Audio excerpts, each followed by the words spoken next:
Marketers of the world, why do we work hard to solve small problems? It's time to bring home bigger paychecks. It's time to create the lifestyle we deserve and to make a greater impact. This is the Fractional CMO Show, and I'm Casey Stanton. Join me as we explore this growing industry and learn to solve bigger problems. The Fractional CMO Show is sponsored by CMOX, the #1 company to teach you how to attract, convert, and serve clients as an in-demand fractional CMO. Hey, it's Casey, and I want to share with you the #1 most important asset in your business. You might be thinking that your most important asset in your business as a fractional CMO might be your mailing list. It might be your relationship. It might be your relationship to connectors or people that can introduce you to potential clients. Maybe it's your processes. Maybe it's your account where the money hits, right? That might be your most important asset. The answer is that your most valuable asset in your business is you. That's it. It's you. It's the most valuable asset. It's the most coveted asset. Without it, there is no business, right? So how do you protect this asset? How do you protect yourself? I want you to think in lifestyle design and in work design what you can do to make yourself more successful.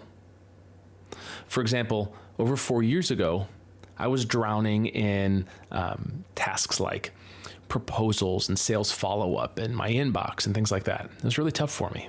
I couldn't do that plus perform and serve clients. So I hired an assistant, and I didn't know what I wanted him to do. I didn't get it. It took me a little while, and we finally hit our groove, and it has been the most significant, most helpful hire that I've ever had. So that's one thing that you can do to protect yourself is hire support. An assistant is a great person there. Another thing that you can do, and I love this idea from Dan Sullivan, he's got the Strategic Coach. He says to protect your confidence. How do you protect your confidence? I'll tell you one way I protect my confidence. I don't check my email outside of work hours. It's a really strong way to protect my confidence. You ever get like an email of a client who's like things aren't really working out, and how it kind of just like ruins your day, your evening, your week, your weekend, whatever? Yeah, just only review that stuff when you've got the capacity to process it. I think that's really helpful. Your most important asset is yourself. So how do you protect yourself? You protect yourself by having times when you're on and times when you're off. If you don't work after 5 o'clock or 4 o'clock or 3 o'clock or after noon, whatever rules you set for yourself, if you don't work after those hours, don't allow yourself to be available. Don't have a phone for it, right? If you have everyone talking on Slack, great. Don't have Slack on your phone. Uninstall Slack from your phone if you're going on a trip or a vacation. You need to put yourself in a position where you're protecting yourself from the business, from requests, and put clear boundaries up. You need to have barriers to protect yourself in your time. I remember growing up, anytime a telemarketer called during dinner time, my dad would answer the phone, they'd ask for him by name, and he'd say, "I'm having dinner, never call me during dinner again." Like, that's a pretty clear rule. You know, did they care? Probably not, but it set a really nice tone for the family. During dinner, you don't work. Like, obviously, right? The family sits together for dinner. So you are your most valuable asset. How do you protect yourself? What are you uniquely great at? Do you love the sales side of stuff? Do you love the service side of stuff? Where are you really good? What kind of companies do you like to work with? Go find yourself like the path to get in that position so that things are easy and fun and effortless for you. Sure, it can be like hard work sometimes, but like it shouldn't feel like you're, pulling your hair out to solve a problem for a client. It should feel like, ooh, this is a fun problem. Yeah, let me go grab lunch and I'm going to come back and I'm going to dive into it because this sounds like a really fun thing to solve. That's where I want you to be. Your most important asset in your business is you. The most valuable is you. One way that I save time so that I can maybe work more if I want to is I don't do my laundry. And my wife doesn't do my laundry. Once a week, someone comes over and they pick up our laundry in a blue bag and they go somewhere. And then the next day it comes back folded, hanging clothes are hung. My son's clothes, he's an infant. They're all together in their own bag. And all we have to do is untie the bags, reach in, pull out a stack of clothes, put it directly into the closet. Some people love washing clothes. And if that's you, cool, great, I get it. Meditative, maybe you like just the act of completion on it, cool, makes sense. Go ahead and keep doing it.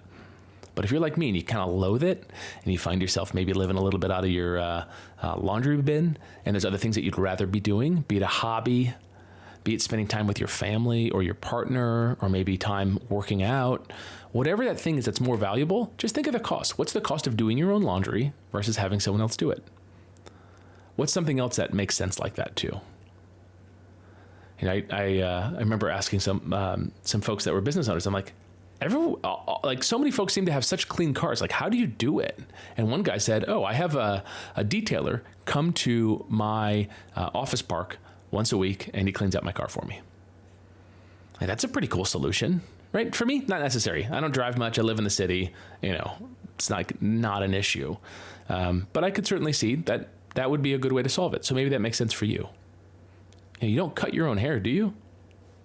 So you're doing stuff in your business that maybe you shouldn't be doing.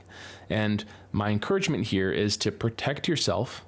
And if something costs $5 an hour or $10 an hour to solve, go pay the money and buy back your time. When you think of building a team around you, think of the time that you're buying back and what you can do with that time.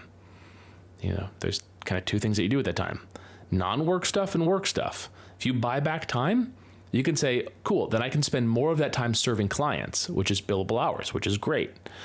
Or on the other side, you can say, I'm going to spend that time just walking more, going out in nature. I want to hit certain parks in the next 12 months, whatever it is. But start protecting yourself as the most important, most valuable asset in your business. Think of your diet. Think of how you're eating. Think of how you're fueling yourself. Are you on track for your health goals? It's really important.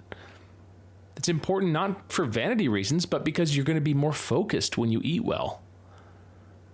Because you're going to feel more in control of yourself, which is like a really great place to be able to kind of identify what you want in life and be able to go get it. And if your body can meet your expectations, you're going to have a life of fulfillment. So I want you to consider what's stopping you from your growth right now in your business. Maybe you're an agency owner and you're stuck doing marketing campaigns. You're actually building them out. Maybe you're an agency owner and you want to stay elevated in the strategy role and be this chief marketing officer or fractional chief marketing officer for companies, but you struggle to do it because you keep jumping into client fires. Can you replace yourself there with somebody else? Can someone else come in and work in 10 hours a week and solve that?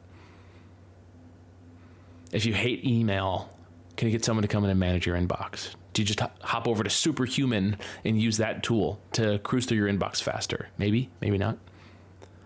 Just see what it's going to take. Play it out in your mind. What's one decision I can make today or this week that's going to free me up? That's going to show me that I think I'm the most valuable asset in my business. That pulls you out of the day-to-day.